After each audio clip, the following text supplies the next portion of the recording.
All right. Welcome, everybody. Hope you're having a good day. Hope you all can hear me okay. Give you all a second to get all situated, and we will get started.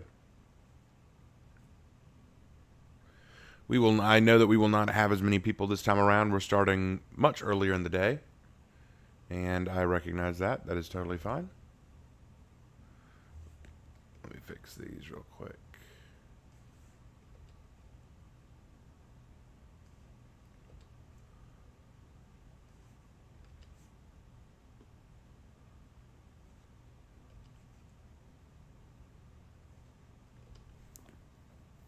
All right. Awesome.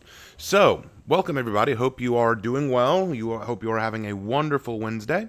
So, welcome to this tier list for the lore of the Dead by Daylight killers. Now, I'll be honest, I wasn't planning on doing this video, but a lot of people asked me to do it. A lot of people are saying, hey, since you did a lore tier list for the For Honor heroes, will you do one for the Dead by Daylight killers?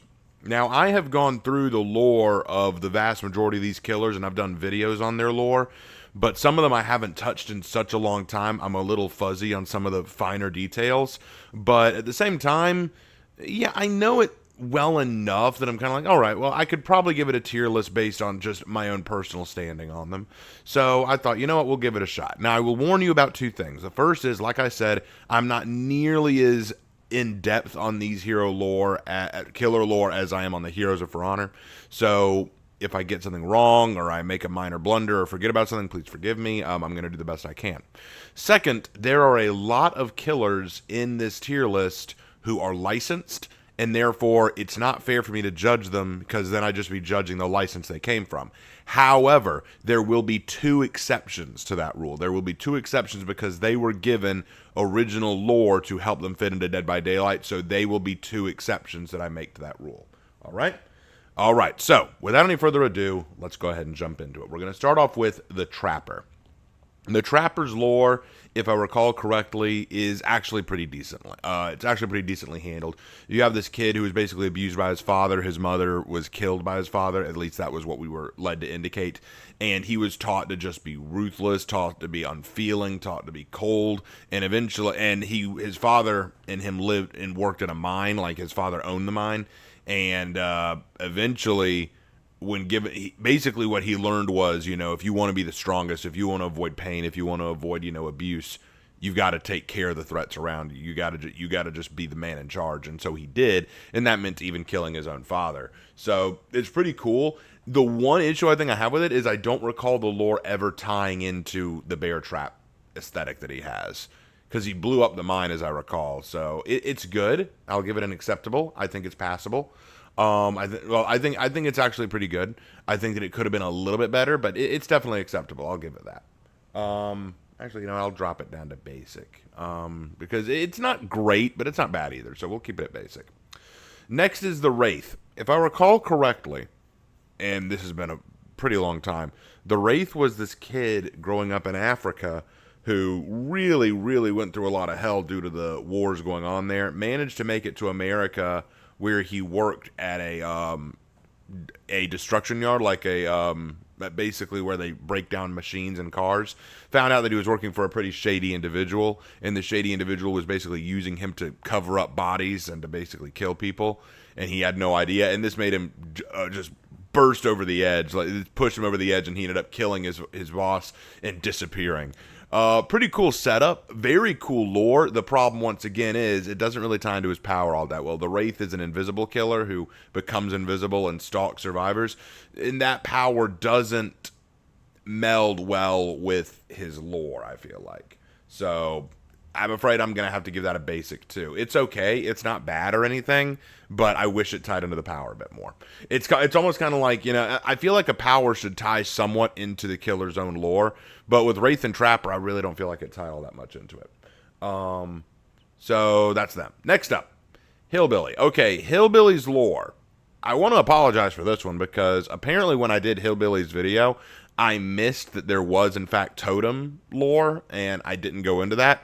but I'm going to let y'all in on a secret. I don't care in this video. In this video, we're not focusing on the totems. We're focusing on the lore as given to us.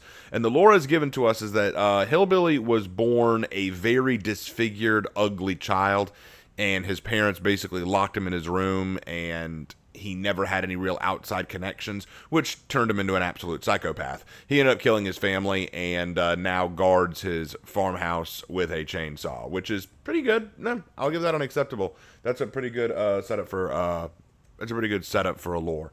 I'll give that an acceptable. Next up is Nurse. Now, Nurse I remember very well. You got this woman who wanted nothing more than to live a happy life married to her husband. She just wanted that happy, very very stereotypical life you think of. Happy family, happy wife, happy husband, have some kids. That's what she really wanted.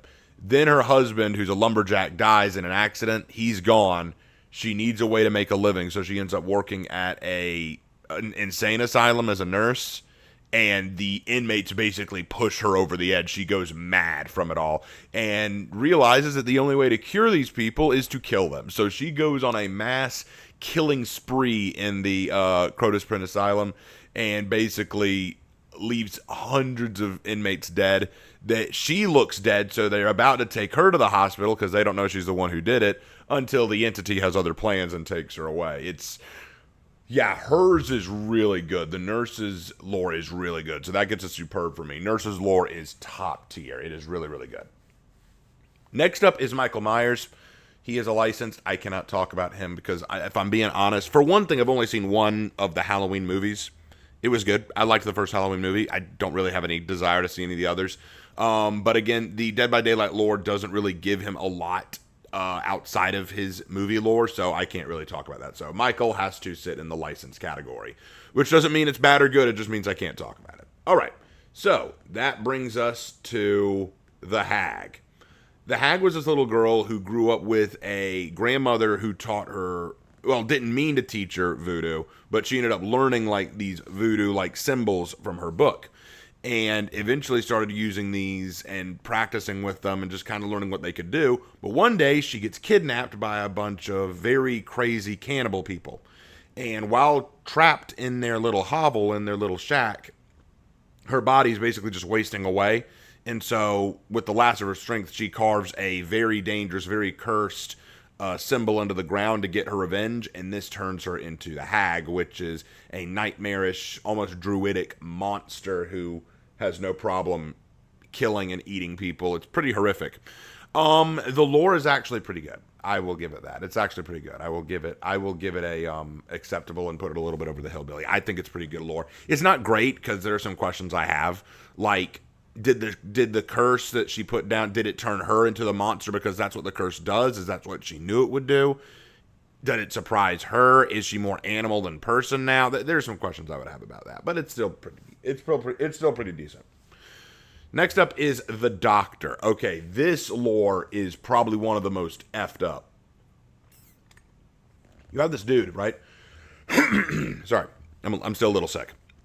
And so you have this dude who is very, very gifted with pain. He understands how to inflict pain, and he likes to study how much pain he can inflict on others. And he gets the attention of this secret government organization that wants to train him and others on how to torture inmates. But they have to do it safely. So what they do is they put him in this seminar with his partner, and they have to basically break this person for information. And it's supposed to be a simulator, but he takes it to the nth degree. He actually tortures these people. He puts them into such pain and duress that it actually horrifies his own teachers. But they like what he did, and they're like, dude, you're great. We've got a job for you.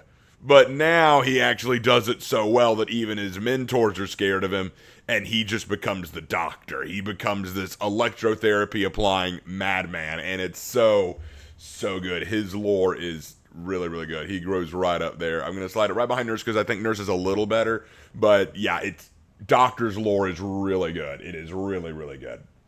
All right. The Huntress. The Huntress is a very popular character in Dead by Daylight. The Huntress is this girl, and she grew up in Russia. Probably, I think, around the time of World War One or World War Two. It was during one of the World Wars. I want to say World War Two, maybe, but regardless, I can't remember the exact time. She was raised by her mother alone in the wilderness in a hunting lodge, and her mother basically carved masks for her, carved little dolls for her. She would go out hunting with her, basically taught her how to survive in the wild. One day, an elk kills her mother right in front of her, and her mother hums her a lullaby while she slowly dies so that the poor girl won't be too traumatized, but she is. And as she grows up in the wild, she begins to lose more and more of her humanity, becoming a lot more feral than anything else.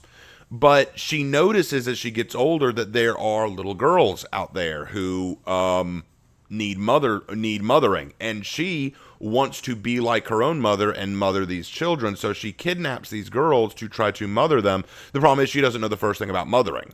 She doesn't know how to help them. So she wears a mask to, make them feel more comfortable. Of course, it's not how that works. She brings them food when they need it, but she doesn't know how to cook food, so she doesn't know how to make it healthy. She does not understand how to mother, and quite often the girls end up dying in her care, and she doesn't understand why. She doesn't understand what steps it takes to be a mother. So this woman is just basically trying her hardest to be the mother her own mother was, and constantly failing, despite her desire. It's really kind of tragic. So I'm going to give her a superb tier as well. Huntress's lore is really, really good. World War One. Thank you, Cynic. Thank you. All right. So yeah, I give her a superb tier. I think that's perfect. All right. Next up, Bubba Leatherface, another licensed killer. Can't really talk about him. His lore, they did a little bit more with his lore. Like, they established that at the end of his movie, the entity reached out to him and drew him in and basically told him he'd be safe as long as he killed the survivors for him. So I guess you could argue that's a little extra lore, but it's not really anything meaningful. Like, you'd have to watch the movie to get the rest of it, so I'm keeping that in licensed. Next up, Freddy Krueger, the Nightmare, also a licensed killer. That's 2 licensed killers in a row. Pretty scary. Yeah, I'm going to keep him in license too. Just, that's 3 characters now who are licensed killers and really can't use them. Next up is the Pig, another licensed killer from the Saw series. That is 4 licensed killers that's 3 back to back, guys. That's crazy. That's crazy. I don't mind licensed killers, but sometimes it's kind of like, let's talk about their lore, right? All right. Next up is the Clown. Okay, we're back to a non-licensed killer. The Clown. So, the Clown was this dude who was always fascinated by killing things. Like, it started with small animals and birds and stuff. He would capture them, and he found a unique way to catch them. What he would do is he was a gifted chemist, and he would develop these toxins and gases that would basically knock out or incapacitate an animal. He'd catch them, feel them, and then kill them, because there was nothing more fun to him than seeing them squirm and then die. He took a sick pleasure out of it. And as he got older and better, he started doing it on larger animals and then eventually people. The problem was he had to hide it. So what he did was he adopted the identity of a clown, and he would go to circuses and traveling performances where he could find targets for him to go after. And whenever he killed someone, he took a finger. He would cut off a finger and keep it as a memento, as a reminder of his kill, because he just finds so much fun in it. And he developed different toxins and chemical agents to help him catch people. He is a very terrifying individual. As for his lore, I think that it is acceptable. I think that it is definitely acceptable. So I will put it up there. Slide you there. There we go. I think that the Clown's lore is acceptable. It's not bad in any sense. It's decent, but it's not superb either. So I think that the Clown is in the realm of acceptable. All right. So next is the Spirit. Oh, man. Rin Yamaoka. So her name is Rin Yamaoka. I actually remember her name for once because she was one of my mains for a while.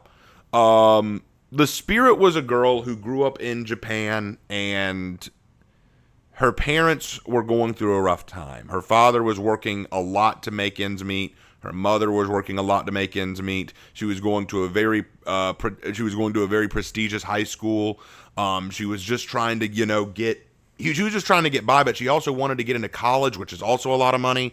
And she was working hard, doing other part-time jobs just to pay for school to help her father. Then things got worse when her father lost his job.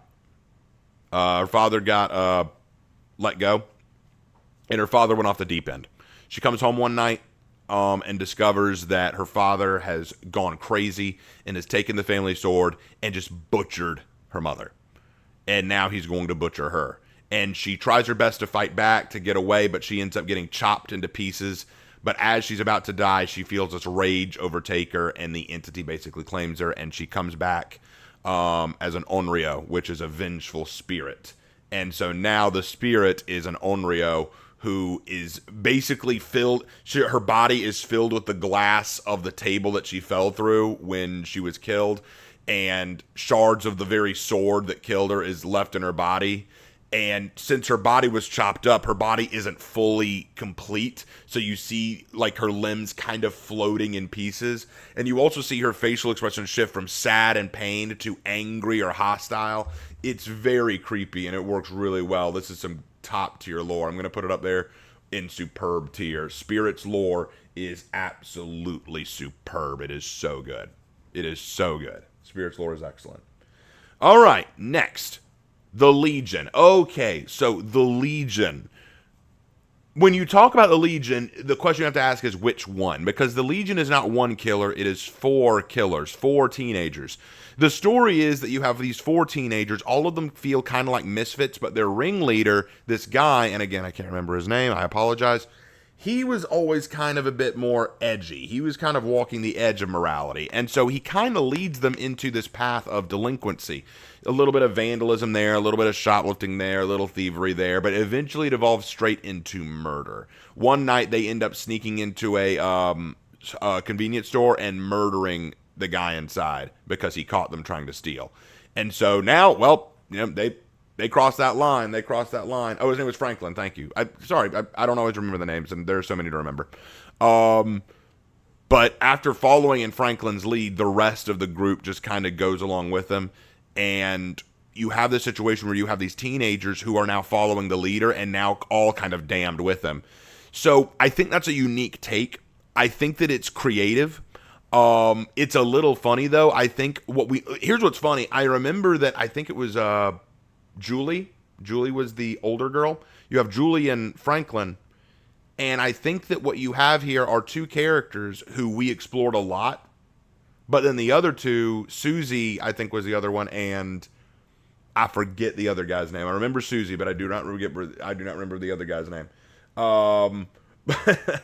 But we didn't explore them nearly as much, and I think we could have, which is the real struggle of dealing with a killer that has multiple people.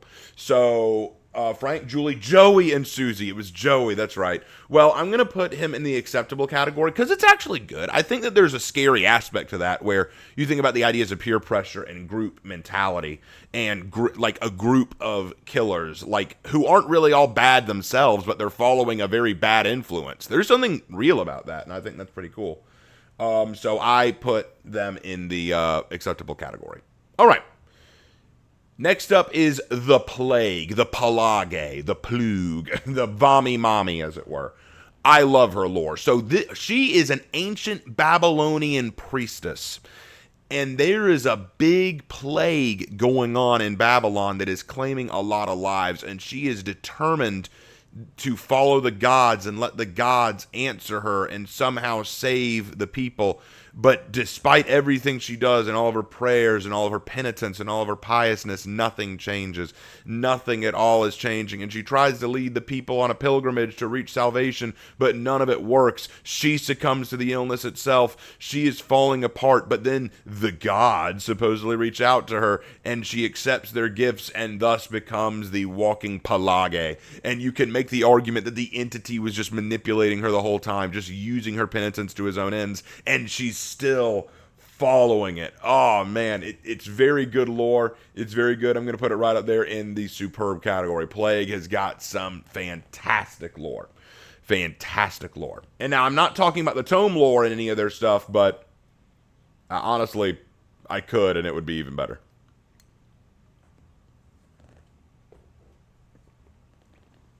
All right.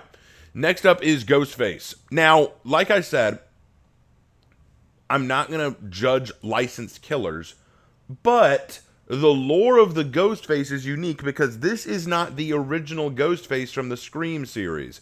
This is a new Ghostface, someone new to carry on the label, and so we can actually grade Ghostface a little bit. We can actually give them a spot in the tier list because this is a new Ghostface.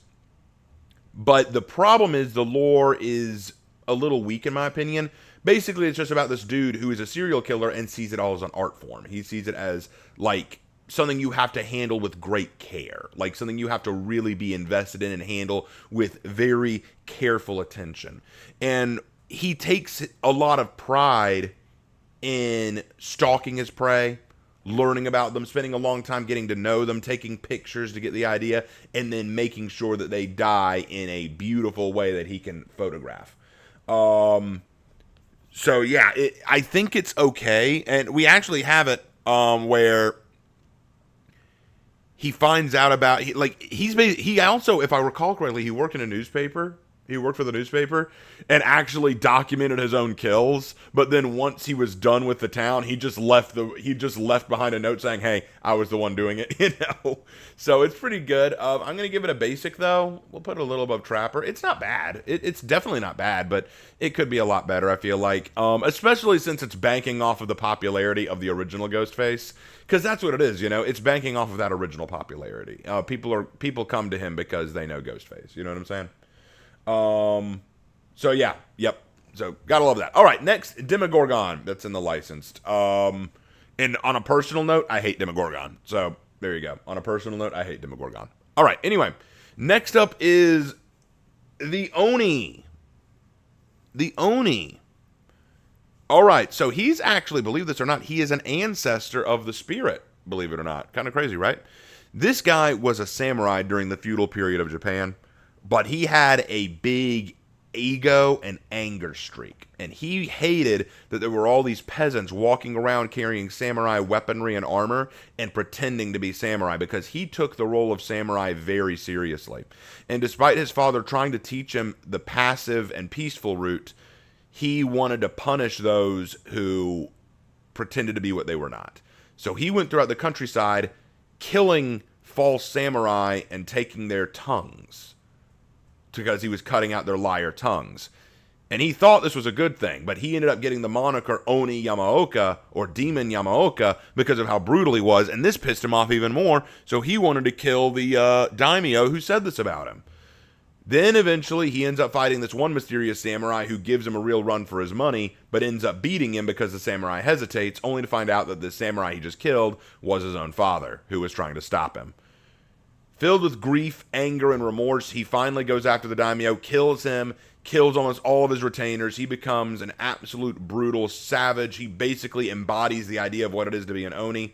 And then finally, the people of his province rise up against him, overpower him with sheer numbers, and they beat him, stab him, mutilate him, and then throw him into a empty shack and leave him for dead.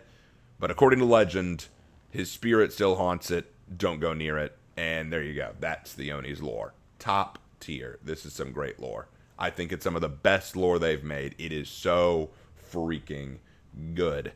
Genuinely, if they do another Dead by Daylight crossover, give an Oni skin to Shugoki. Give an Oni skin to Shugoki, please. It'd be so good. All right. Let's see. Next is the Deathslinger. So the Deathslinger is actually an interesting case. He grew up during the Western expansion of America. He was the son of Irish immigrants, and y'all need to understand this. Y'all know how in America today we like to talk about black and white relations when it comes to racial relations. Back then, that was still an issue, but the Irish hate was actually probably a bigger issue at the time. There was a lot of hatred and resentment for Irish immigrants. And so he suffered a lot of discrimination and mistreatment. all because he was Irish. But he proved that he had a lot of skill with mechanics and engineering, and he tried to build special equipment and devices to make building railways even better. And he even had developed a special gun that he called, I think it was called the grapple gun or the hook gun, and basically you fire it into something and you can reel in that thing because it's connected by a chain. And this is really cool, and he actually becomes a bounty hunter using this device. And it works really well. He works for a lawman who tries to help him, get over the whole resentment thing. But then it turns out that that lawman that he was working for betrayed him too, because now he's working for the very guy that was discriminating him earlier and stealing his patents and stealing all the equipment that he'd worked on. He's just suffered too much. He finally went over the deep end and ended up killing the lawman and the man who had been stealing from him.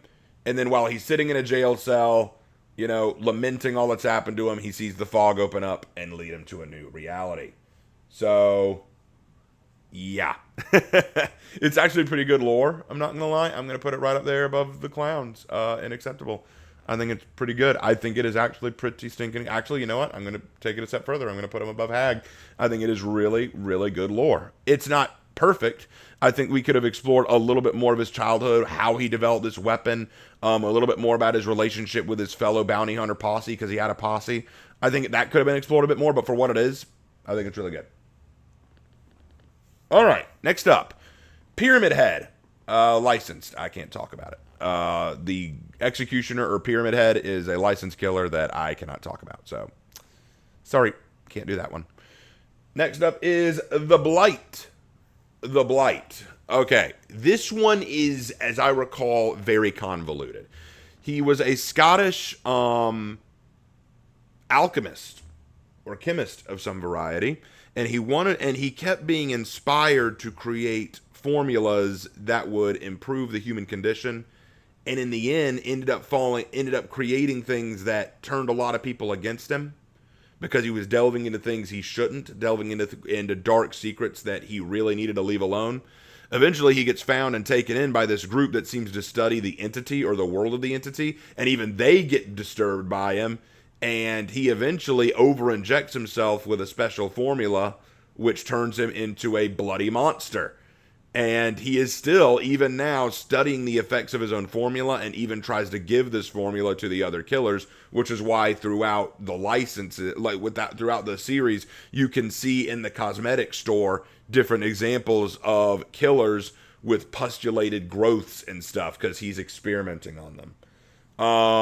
The Blight's lore is beatsier, I think. It's pretty basic, it's fine, but I think a lot of it is convoluted. I think a lot of it gets way too wrapped up in insanity, and I think they've leaned a bit too much on the Blight in terms of their own lore. I almost feel like they've turned the Blight into this character that mixes into the wider lore, and I don't know how I feel about that. All right. Next up, the twins. Okay. So the twins were exactly that. They were conjoined twins during the French Revolution. At the time, their mother knew that they would be persecuted and hated because they would be considered deformed and ugly and horrifying.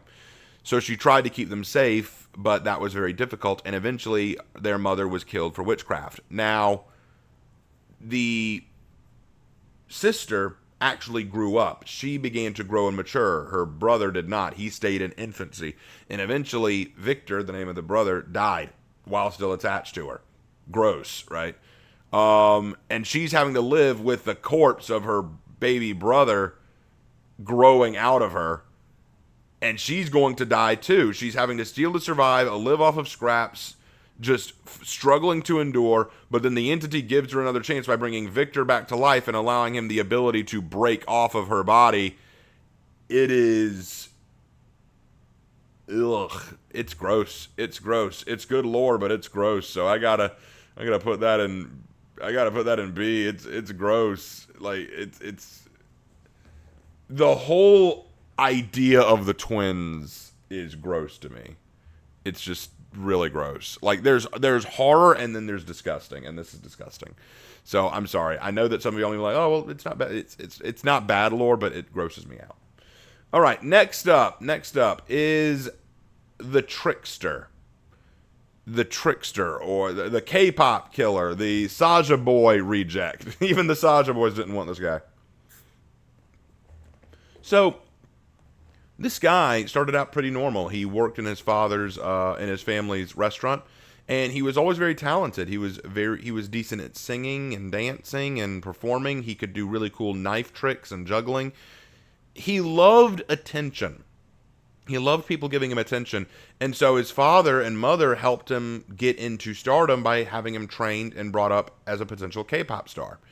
And he was brought into this struggling K-pop boy band group as fresh talent, and he did really well. And for a while, this was fun. This was great. He enjoyed it, but he didn't like sharing the spotlight with these other guys because he should be the one getting all the praise and all the glory, and he should be the one getting all the attention. So one day he comes back to the studio and discovers that there's a fire in the studio. And he's about to save his bandmates when he realizes, hold on, they're screaming his name for help. They're screaming his name, and it's the best scream ever because they need him. This isn't just, devotion. This isn't just liking him. They need him in this moment. And so he takes that and becomes obsessed with that. And so after they die and he becomes a solo performer, he starts drawing fans to him, bringing them in for private showings, capturing them, torturing them, cutting them up because he wants them to scream his name, that he wants them to scream. He wants them to become obsessed with him. And so he lives off of the obsession of his fan base. But the problem is his song, and here's the creepiest part, he puts their screams of pain into the soundtracks he makes, into his own songs. So the studio that was sponsoring him says, hey man, your songs are getting way too edgy. You need to release a good song that isn't this edgy soon, or we're going to have to cut you. So he says, all right, I'll give you music. So he kidnaps and captures the folks from the studio, the leaders of the studio, and he performs using them as the instruments, basically cutting them up and using their screams and gasps and all that as the instruments. And that's when the entity takes him. It's pretty dark. It's pretty dark, and it deserves a spot up there in the superb category. I think it's actually really good lore. I think it's really good. It creates a really good slasher killer. I think it is very well done. Next up, Nemesis. Licensed. Can't talk about it. Next up, Pinhead, licensed. Can't talk about it. All right, The Artist. The Artist was one that, okay, a little fuzzy on the details here.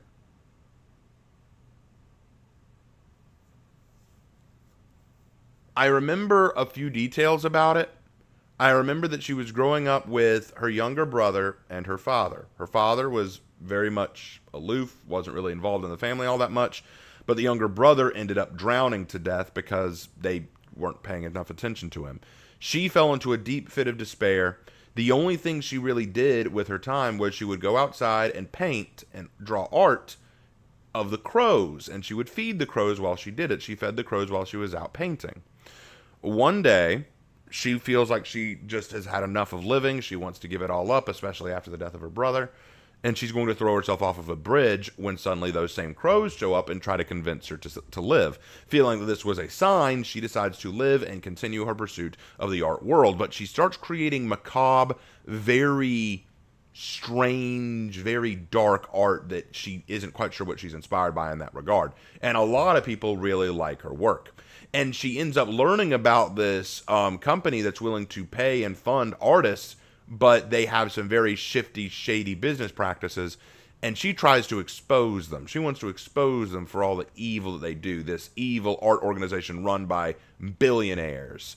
And it's at this point in the lore of Dead by Daylight where we start to see a slight shift in some of the lore, where we start pushing more of a different perspective on it. She tries to expose them. It doesn't work. They end up capturing her and dragging her out to a desert where they chop up her body and cut out her tongue, but then the crows show up and end up feeding on her captors, her friends, and then herself, and she becomes the artist. Her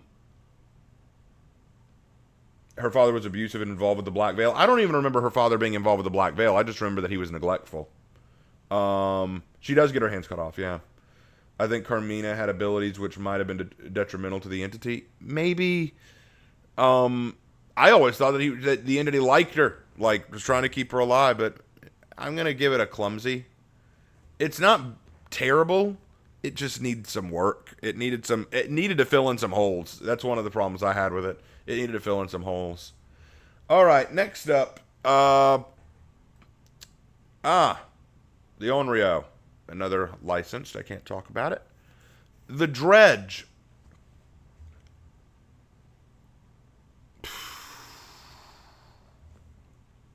What's going in disastrous? So the Dredge's lore isn't even the Dredge's lore. You know, it's basically telling the story of this, utopia island town that was developed by this religious group who basically wanted to get away from the rest of the world and live in peace and harmony with their God and their beliefs. But slowly the town starts going mad thanks to the actions of this one leader of the town who claims that a darkness is befalling them and they need to resist it. They shouldn't be going to sleep. They should be staying up all the time. They need to be careful of all the spies and the dangers in their midst. But what they don't know is that he's actually turning them all against each other, and he's slowly making fertile ground to create a physical manifestation of their god, which in the end creates the Dredge. So we don't know the Dredge itself or what it is or what it wants or any of that nature. We just know about the town and how it was created. And once again, it goes back into this idea. Once again, it's tied into the fact that the leader of this town is actually a secret member of this organization of billionaires who treat people as playthings. And I'm like, my God. I remember laughing so hard when I read that. It was like, you couldn't just create a scary story about a mad zealot. You had to make him a billionaire. You had to make him tied into this evil group of billionaires who play with human lives. Like, come on. Jesus. Wow. Okay. Albert Wesker, the mastermind, another licensed killer. I can't talk about him. The Knight. All right, so the Knight. This dude, when he was a child, he was in a town that was overrun and attacked and burned by I think it was by the Cossacks, but I could be wrong. And he was thrown into a mass grave where he actually lived, and he was saved by a group of mercenaries, and they took him in, and he joined the Campania, which basically he became a mercenary, a knight for hire, and he actually became a very prominent fighter amongst this group, reveling in the masterpiece of war, masterpiece of fighting. Because what he wanted is, in that moment between life and death, when he was struggling to survive, he saw what he thought was utopia, and he thinks the only way to refine it is to keep fighting and getting near that life and death moment. Well, one day he meets up with this dude named Vittorio Toscano, who is an Italian noble who believes that he's found the key to nirvana and utopia. And the knight's kind of interested. He's like, okay, I'm interested. I'm looking for that. So he follows Vittorio around, but he can't stand Vittorio's pacifist nature because it flies in the face of everything he knows and believes to be true. And so they have a falling out right at the end of their journey, and he ends up capturing and turning against Vittorio and demanding to know what he knows about this utopia. Not Virtuoso. I'm sorry. I'm still thinking For Honor. Vittorio will not tell him anything. Vittorio won't tell him anything, and so this pisses him off. The problem is, a lot of people are now out to kill him, so he has to go out and fight the attacking army that's trying to kill him. But in that moment, where he's fighting for his very life, knowing that he could die, he sees utopia, and it is the entity's realm. It's actually a pretty decent lore, I'm not going to lie. I'm going to put it right up there with the acceptable category. I think it's actually pretty good. It's pretty acceptable lore. I think it's decent. I think it's pretty stinking decent. All right, next up is the Skull Merchant. A character that I don't know why Dead by Daylight decided to add to the game if they weren't going to give her the love she deserves. All right, so the Skull Merchant's lore is pretty bad. It's pretty bad. So the Skull Merchant is this girl who grew up with a Brazilian mother and Japanese father. The Japanese father was a manga artist who wanted to create really cool manga, and she liked it. But eventually, but it came to pass that no one was buying his manga, and so they were falling on tough times.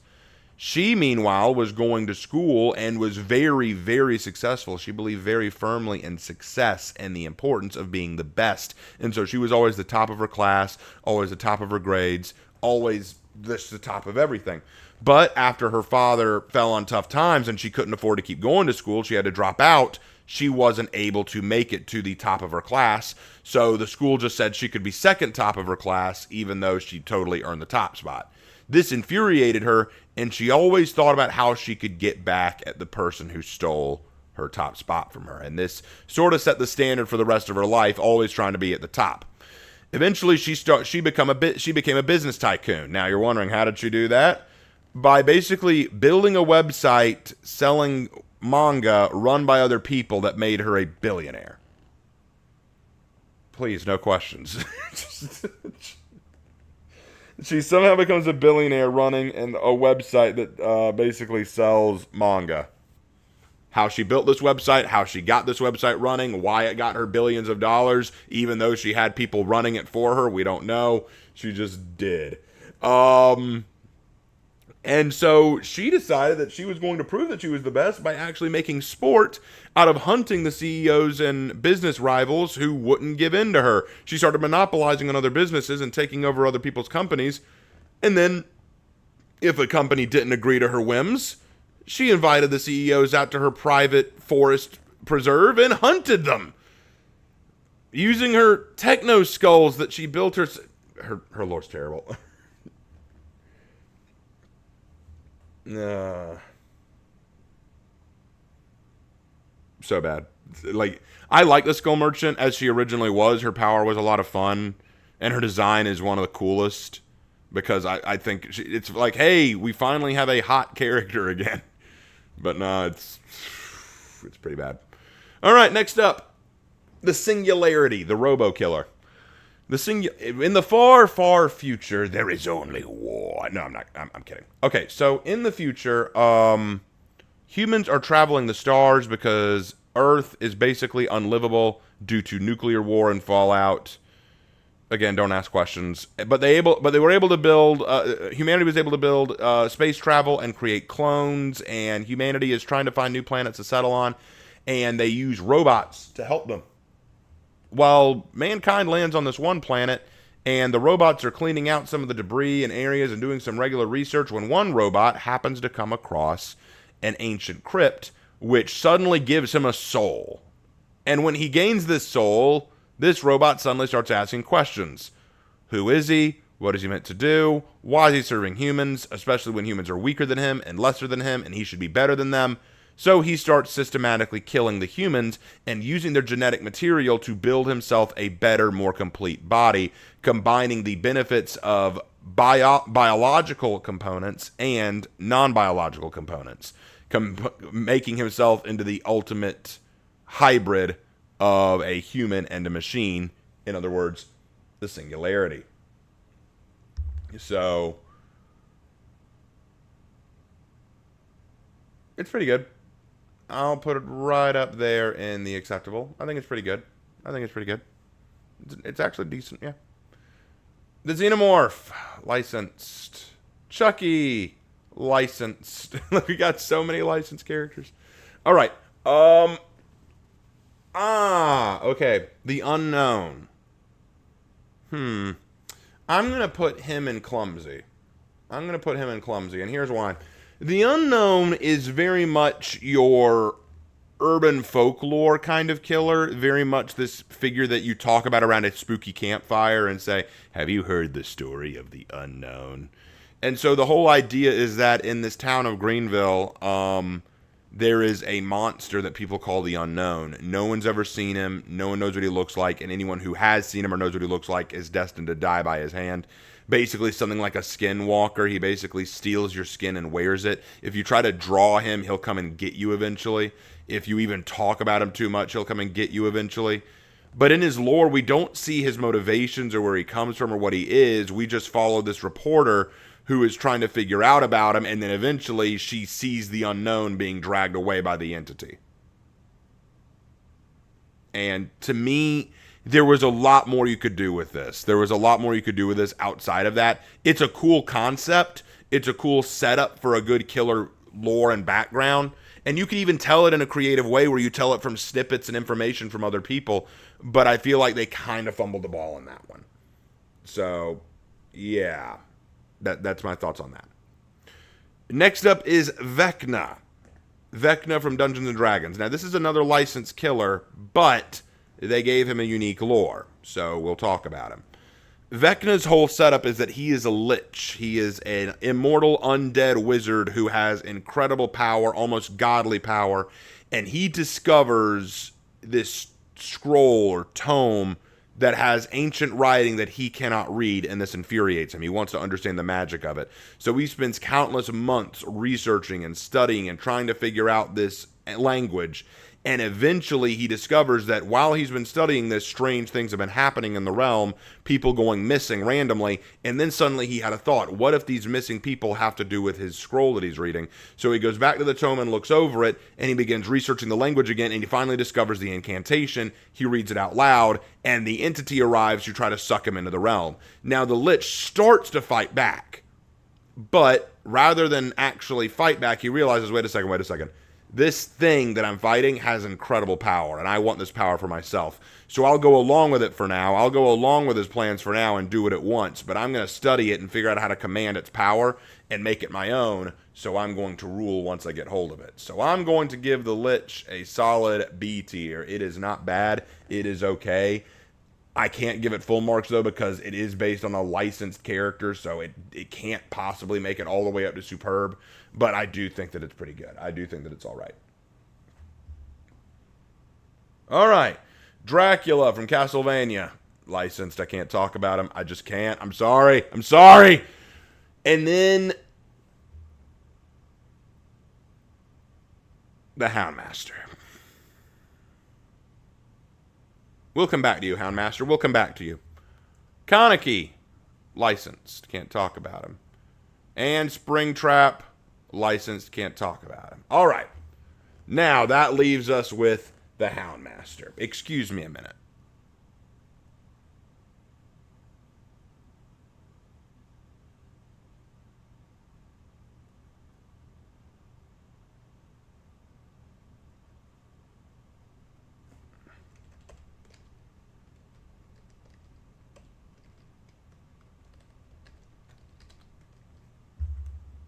There we go.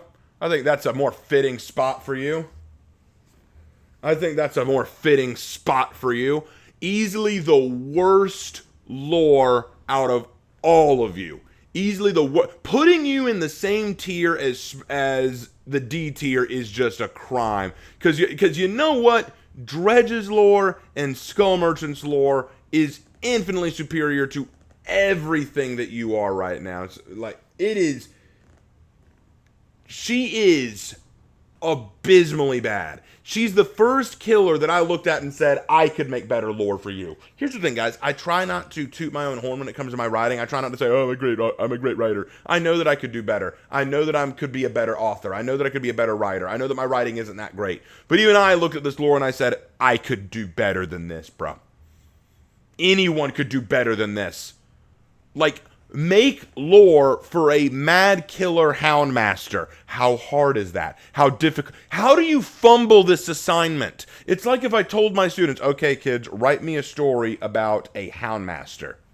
Here's a story about a pirate. I said a Houndmaster. Oh, right. There's a dog in there. Here you go. This is terrible. You know how people make the meme of this person understood the assignment? This is the opposite. They didn't understand the assignment. Her lore is abysmally bad. Her lore is abysmally bad. Like, it isn't even funny how bad her lore is. I did 2 whole videos about how bad her lore is. At the beginning of my stream when she came out, I read her lore to you and mocked it for almost an hour.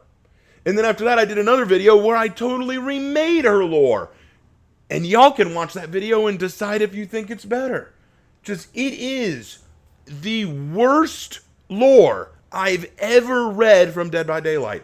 The worst. No Survivor's lore comes close. No Killer's lore comes close. This Killer's lore is atrocious. It is atrocious. Like, it is that bad. It's actually so bad, I really don't feel like going into it all over again. It's just so awful. This girl who, oh man, even trying, I almost tried to go into it with you guys, and I just can't. I just can't. You need to go. You need to go watch the videos. Jesus, just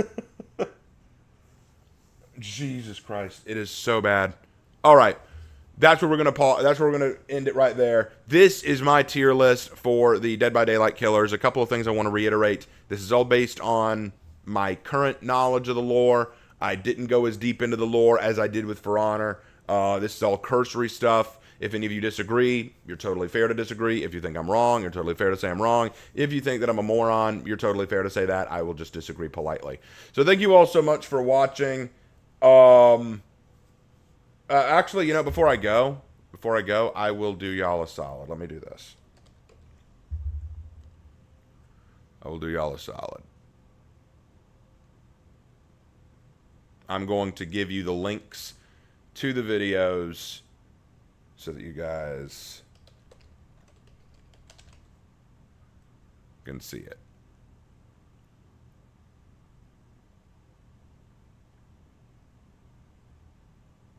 Gotta get live.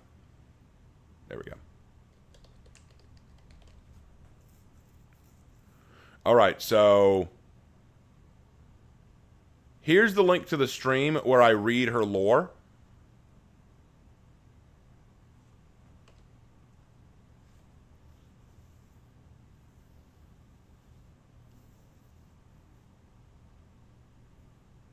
And here is a link to me fixing her lore. So now you have both videos where I have addressed her god-awful lore. All right. That'll be where we end it. Thank you all so much. I hope you have a great rest of your day. And hopefully I'll have another video out for you guys soon. But anyway, I will talk to you guys later. Thank you so much. I will see you in my next one. Take care, guys.